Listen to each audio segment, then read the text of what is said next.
पहा विद्यार्थी मित्रांनो, या ठिकाणी आपण मॅथ पझल पाहत आहोत. या ठिकाणी आपण डाव्या बाजूला काही संख्या लिहिल्या आहेत लेफ्ट साइडला. 111 112 113 114 116 17 118 119. आता इथं सोल्युशन म्हणून पझल स्वरूपात आपण पुढे पाहिलेले 111 111 या ठिकाणी आपण त्याचं उत्तर 13 घेतलेले. 112 चं 24 113 चं 35 46 57 असे काही 5-6 संख्या मी या ठिकाणी तुम्हाला लिहून दिलेले आहेत.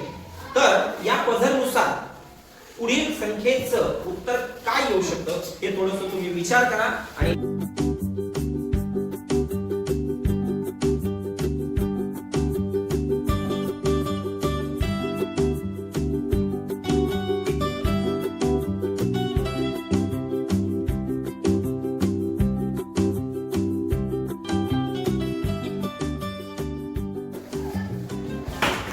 पझल कसं सॉल्व्ह केलं हे लक्षात आलं का? मी पुन्हा सांगतो. या विद्यार्थ्यांनी तर केलेले आहे, पण या ठिकाणी रिलेशन कशा पद्धतीने आपण पुढील संख्या घेतली.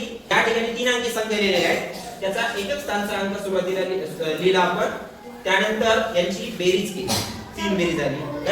हा 2 एकच स्थानचा अंक 2 2 3 आणि 4 बेरीज पुढे लिहिली. एकच स्थानचा अंक 3 3 आणि हे 2 5. अशा पद्धतीने बरोबर या मुलांनी हे पझल सॉल्व्ह केलेलं आहे. ठीक आहे.